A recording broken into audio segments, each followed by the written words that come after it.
Hey everyone, welcome back to Handmade. I'm Liz. It is a new year, and like many people, I don't know what I'm going to say or do because 2021, who knew?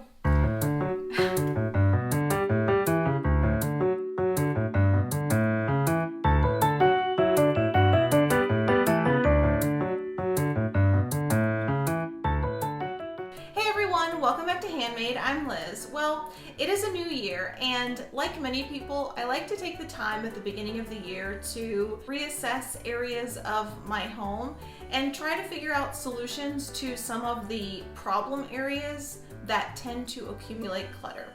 I actually have one right over here in my kitchen, and that's what we're going to tackle today.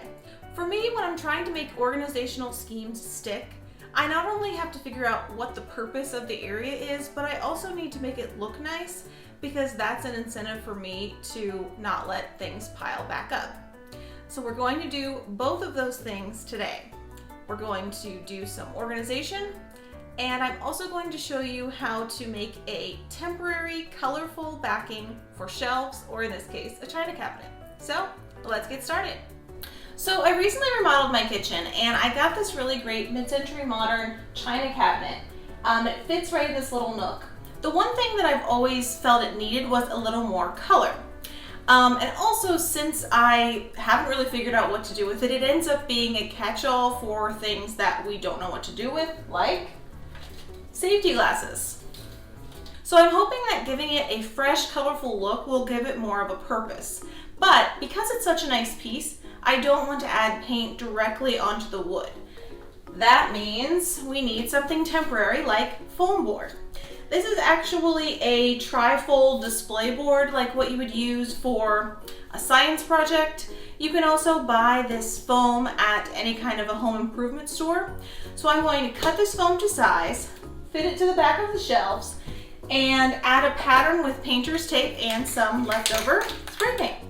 So first I'm going to take all this junk and the non-junk out so we can get started. After cleaning everything out of the cabinet, including those safety glasses and the boxes of wine, I'm wiping it down with some wood cleaner. Then measure each of the areas you'd like to add a foam backing to. In my case, there are 3 shelves and I want to add the foam to each of them.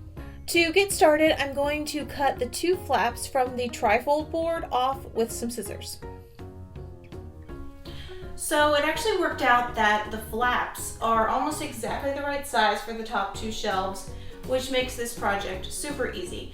But you really want to make sure that this is a tight fit, so I would err on the side of making it a little too large, and you can always cut it down from there. I'm going to mark the top on both sides of this piece. And then I'm going to take this and cut it to size.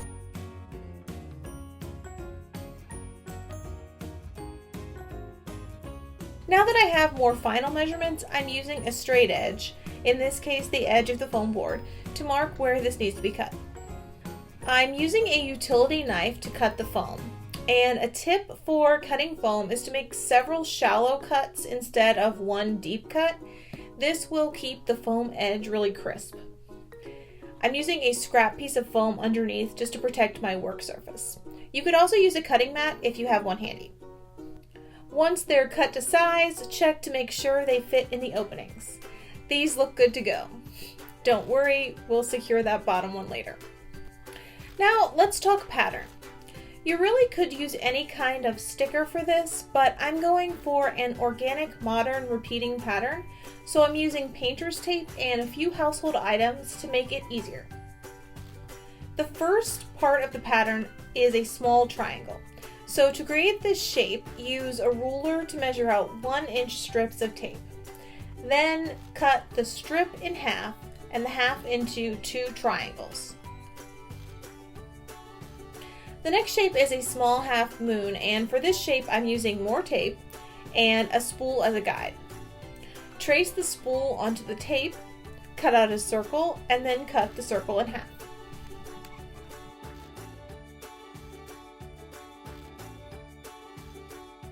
For a slightly larger half moon, I'm using a roll of washi tape and the same process. Trace, cut, and cut in half.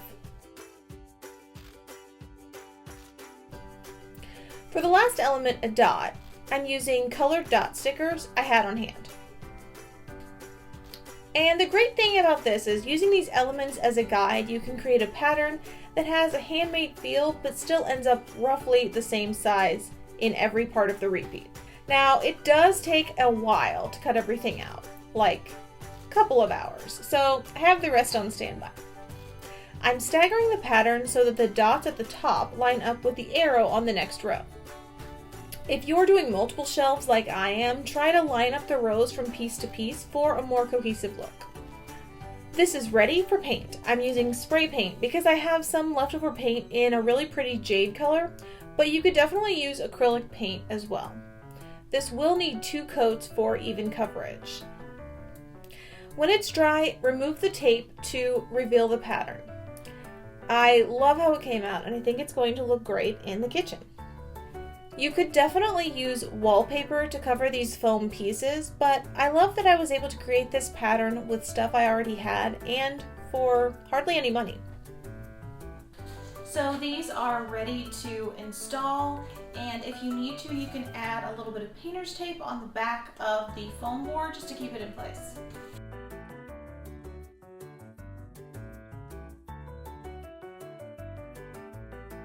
So if you have a repeating pattern, it's important to make sure that the patterns line up as much as possible, and I think this is looking great. Now, in terms of stuff. So I had a lot of stuff on this cabinet before, and thinking about it, I really felt like we needed kind of like a bar cart area to keep our most used glassware. So I'm really cutting back on the stuff that's inside of this cabinet so it can be more of a attractive focal point. And I'm going to put the rest of the stuff that doesn't belong in closed storage or in another room where it really should have been all along.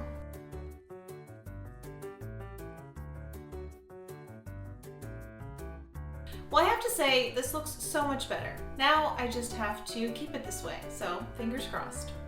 Let me know in a comment below, what are the problem areas in your house where you just can't stop piling stuff? Don't forget to like and subscribe, and I'll see you next time. Bye!